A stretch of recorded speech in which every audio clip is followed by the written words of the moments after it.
Thank you for taking the time to watch the Neonatal Intensive Care Unit's Going Home video. Your baby's discharge may be very soon or a little bit further down the road. This video will provide you with valuable information to help prepare you for a smooth transition home. Your baby is ready to go home when he or she is maintaining their temperature in an open crib, is taking full feeds by breast or bottle, is consistently gaining weight, has a stable respiratory status, and has had no apnea, bradycardia, or desaturations for 5 consecutive days. You are ready to take your baby home when your baby has passed all required screenings, you have an appropriate car seat for your baby, you have watched all the required discharge videos, and you have nested with your baby and are comfortable providing all care, including responding to your baby's cry, feeding your baby, mixing your baby's milk, and drawing up and administering medications if your baby is going home on any.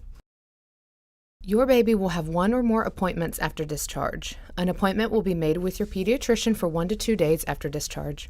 Depending on your baby's gestation at birth, they may have an appointment with the NICU developmental team and a retinopathy of prematurity or eye appointment. Your baby may also have appointments scheduled with other specialists such as the cardiologist, neurologist, or gastroenterologist. If your baby was born at less than 31 weeks or less than 1,500 grams, which is around 3 pounds 4 ounces, then they will have had an eye exam to monitor for retinopathy of prematurity. Retinopathy is abnormal growth of blood vessels in the back of the eye or the retina. Retinopathy of prematurity, or ROP as it's commonly called, is a disease that can cause poor vision or even blindness in small, premature, or sick babies. If your baby is scheduled for an ROP or eye appointment after discharge, it is extremely important that you do not miss this appointment. If you need assistance in putting your baby to breast or have questions regarding breastfeeding or pumping, please call our lactation consultants. Their number is located on the whiteboard in your baby's room. For assistance after discharge, the Mother's Milk Club meets every Monday at 11 a.m. in the classroom by the discharge lobby. This is a wonderful opportunity to work with our outstanding lactation consultants after you and your baby have gone home. Lactation's phone number is also located in the Going Home booklet that you will receive before discharge. If you are providing pumped breast milk, we recommend that you pump at least 8 times in a 24-hour period to maintain your supply. When your baby is discharged, they still need to eat every 3 to 4 hours.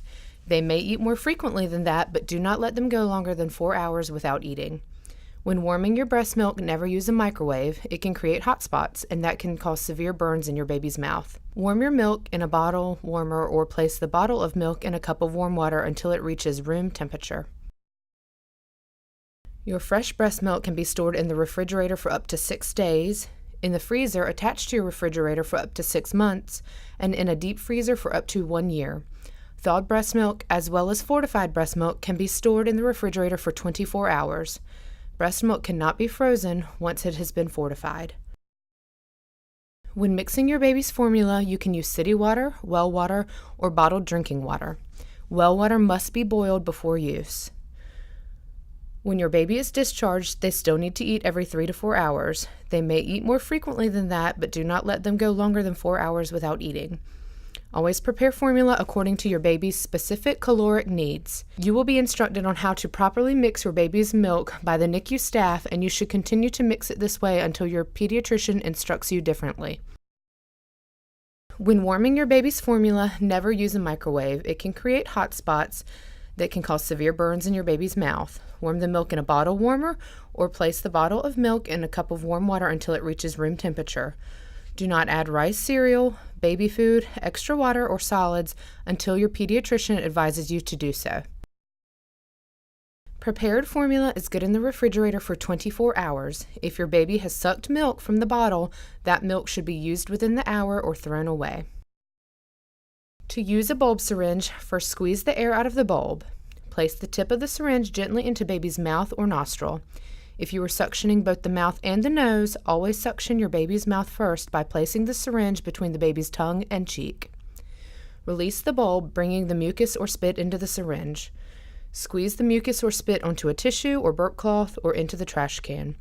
Repeat if needed.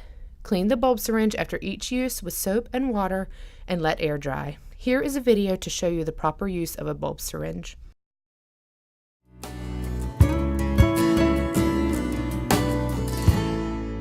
Have you had the opportunity to use your bulb syringe since you've been here? I have. I'm very familiar with it. Good. I'm glad that you've used it. Can I go over it one more time? Sure. Okay. The first thing you do is you make your suction by pressing your thumb. Then you place it into their mouth first, because if they cry, you don't want them to aspirate it into their lungs. So you always do the mouth first. You suction, and then you release it, cleaning out whatever's in the bulb syringe. Then you go to their nose next. The same process. Place it inside the nose, suction, release it. Then again you go to the next nostril. Press first, place it in the nose, release your thumb, and then you clean out whatever's in there. Okay? To clean your bulb syringe, you do the same process except you use soapy water. Mash down your thumb, suction up some soapy water, shake it up, and release it. All you have to do is do that repeatedly until you clean the bulb syringe. Suck up the soapy water, shake it up, and then release it out. Your baby can take a tub bath 1 to 2 times per week after their cord has fallen off, and if your baby was circumcised, after it has healed. Bathe your baby by using a mild baby soap, and wash your baby from the cleanest area, like their head, to the dirtiest area, their bottom. Always check the warm temperature with your wrist before bathing your infant to avoid burns, and never leave your baby unattended in any amount of water. If your baby was circumcised, you will need to apply A&D ointment to the tip of the penis with each diaper change until a yellow scab has formed.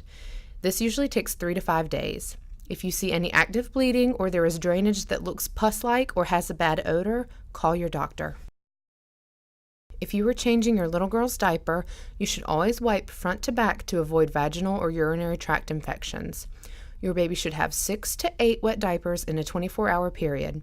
If your baby is eating every 3 to 4 hours and they have a wet diaper each time you change them with a feed, that will be plenty of wet diapers for the day. If your baby hasn't peed in 8 hours, please call the doctor. Some babies poop with every diaper change, and some will only poop every few days.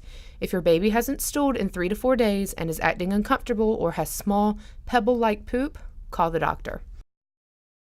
Once you are home, you should check your premature baby's axillary temperature, which is under their arm, like you have been doing in the NICU. Check their temperature at least 2 times a day for the first 2 to 4 days that you are home.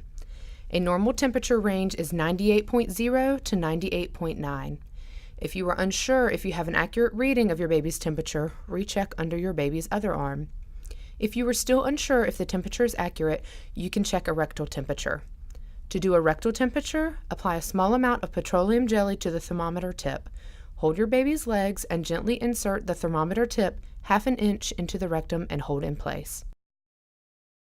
We want your baby's temperature to be between 98.0 and 98.9.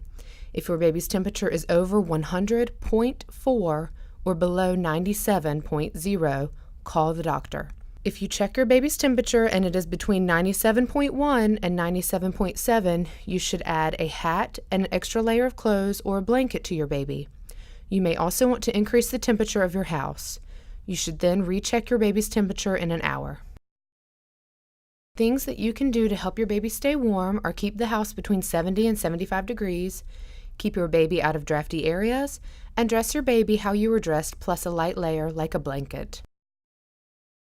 Your baby has very little immunity, so it is very important for us to protect them against germs. Everyone should wash their hands or use hand sanitizer before touching your baby. You should limit visitors into your home, and if a family member or friend is sick or has sick children, they should not visit until they are well. If you need something from the store rather than taking your baby to the store, ask your significant other or a family member or a friend if they are able to go for you. If you absolutely have to visit a store, go at times when it will be less crowded, like a weekday morning when more people are at work and children are in school and daycare. Respiratory syncytial virus, or RSV, is a virus that causes an infection in the lungs and respiratory tracts. In adults and older children, symptoms mimic a cold. However, RSV can be very severe in babies, especially those born prematurely or with underlying health issues.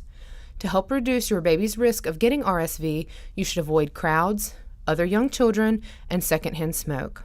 Keep toys, clothes, blankets, and sheets clean. Avoid others who are sick, and always wash your hands thoroughly.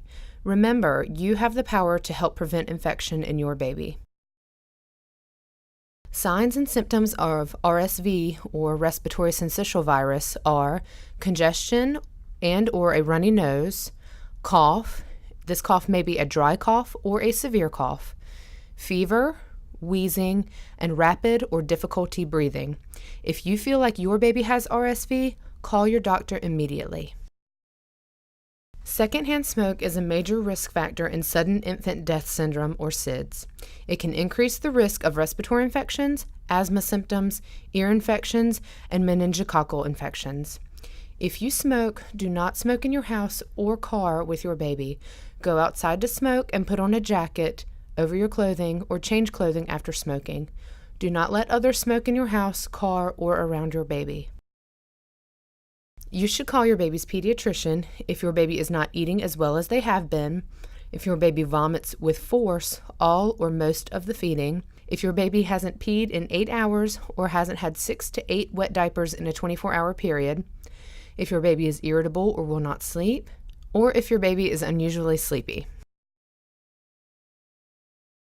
If your baby's temperature is over 100.4 or below 97.0, if your baby has a change in their breathing, such as they are breathing faster or harder than usual, if your baby has signs of infection such as swelling, redness, a bad smell, or a pus-like drainage coming from the umbilical cord or circumcision site, if your baby has an unusual rash or skin irritation, or anything that concerns you about your baby. You should call 911 or go to the emergency department if your baby is having difficulty, decreased, or is not breathing, if your baby is blue in color, or if your baby is having seizures. For safe sleeping, your baby should be placed on their back in a crib or bassinet with no bumper pads, stuffed animals, or pillows. All of these items are a suffocation risk to your baby. If you have twins, they should be placed in separate cribs or bassinets to sleep, as they are a suffocation risk to one another. If you are holding your baby and begin to feel tired, lay your baby down on their back in their crib or bassinet. Your baby should not sleep in bed with you, but it is recommended that your baby sleep in their crib or bassinet in the same room with you until they are 6 months old. If you feel that your baby may get cold at night, layer sleeping clothes as an alternative to a blanket. Your baby should be in the back seat of your car looking at the trunk in an infant car seat or convertible car seat until 2 years of age. The car seat should meet the baby's height and weight requirement. Have all the pieces to appropriately restrain your baby and shouldn't be expired. You can find the expiration date on the bottom or side of your car seat. The car seat straps should come from the slots that are at or below your baby's shoulders, and the chest clip should be at your baby's armpits. You should only be able to fit 2 fingers between your baby and the straps to ensure that the straps are secure enough. Infant car seat inserts that did not originally come with your baby's car seat should be removed. We recommend taking your car seat to the local fire station to have the car seat technician educate you on proper installation of the car seat. If your baby was born at less than 37 weeks gestation or less than 2,500 grams, which is about 5 pounds 5 ounces, then they will have a car seat test prior to discharge. They will take this test when they are taking full feeds by mouth and are nearing discharge. Your baby will be properly positioned in their car seat. Inserts that came with your baby's car seat may be removed if they are causing poor positioning of your baby. We will add blanket rolls for head support if needed. Your baby will sit in the car seat for an hour and a half or the distance to your house, whichever is longer. If you live greater than 3 hours away, we will only test your baby for 3 hours, as the expectation will be for you to stop driving and feed your baby every 3 hours.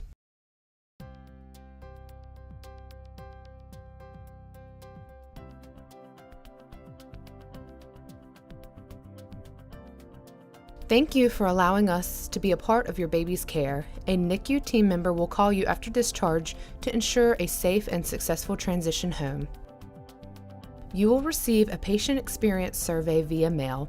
Please fill out this survey and return it so that we can use your experience to continue to improve care for our future families.